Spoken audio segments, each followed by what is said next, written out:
Thank you, Deputy President.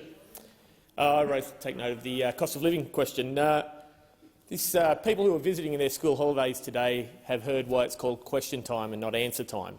Because in the words of Patches O'Houlihan from Dodgeball, we have had dodges, ducks, dips, dives and dodges on the questions today. Yesterday, Senator Pocock warmly welcomed Sam and Leilani to this place, highlighting their struggles with cost of living. Their answer from the government was to give them a wave. It was the Liberal and Nationals government who took decisive action to reduce the cost of fuel. It was the Liberal and Nationals government pragmatic approach to reduce the excise by 25 cents a litre, putting money back in the pockets of mums and dads. Tonight, that cost will be added to every single litre of fuel for every motorist across Australia.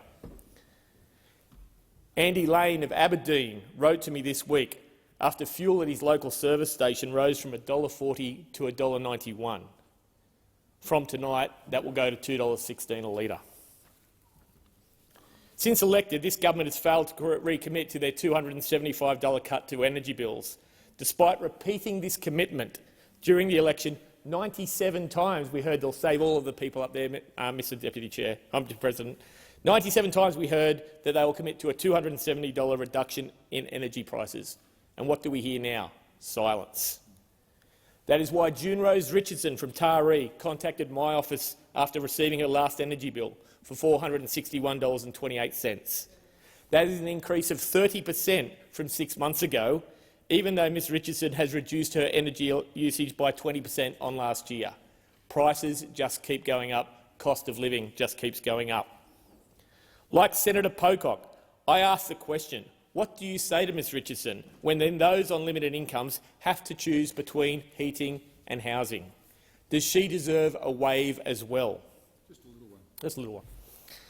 Today, Senator Dean Smith moved an amendment to give seniors like June Rose, who received an aged pension, the ability to earn additional income to help the rising cost of living they are experiencing under Labor.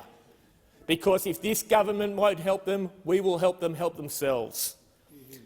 I like to thank the Greens for their support of this measure, but where was Labor again on this? They were silent. The lowest earners, the hardest workers, they are suffering disproportionately under those opposite. What we are seeing is not just a two-speed economy under Labor, we are seeing a two-class economy. Those that can see the city from their front door and those that can't. The class warfare that defined Bill Shorten's leadership is now rearing its ugly head under Anthony Albanese, the man who said, "I like fighting Tories, that's what I do." If you live in the CBD, welcome the Albo's gold class. But for those of us in the regions, the doers, the makers, the growers, the producers of our wealth, we are relegated to cattle class. The bread and butter budget, Mr Deputy President, that Treasurer Jim Chalmers has promised is all regional communities across the country can ever expect from Labor, to eat bread and butter because they'll be afford to eat no more. We've heard already firsthand how Catherine King has been cancelling vital funding for projects across regional Australia that were funded whilst we were in government. But she is becoming the David Copperfield of regional infrastructure, making projects disappear at the flash of a wand. Some of these projects are even in Labor seats, but they are regional, and so they don't count anymore under this government that counts the cities, not the regions. Mr Deputy President, Marion on the North Coast has told me just on the 1st of July her doctor stopped bulk billing.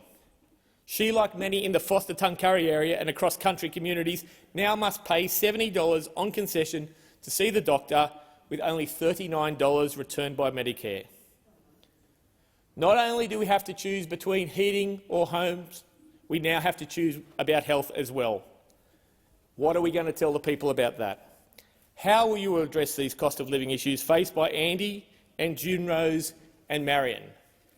We heard today, in the words of Patches O'Houlihan, you will dodge, duck, dip, dive and dodge anything to help them out. Thank you.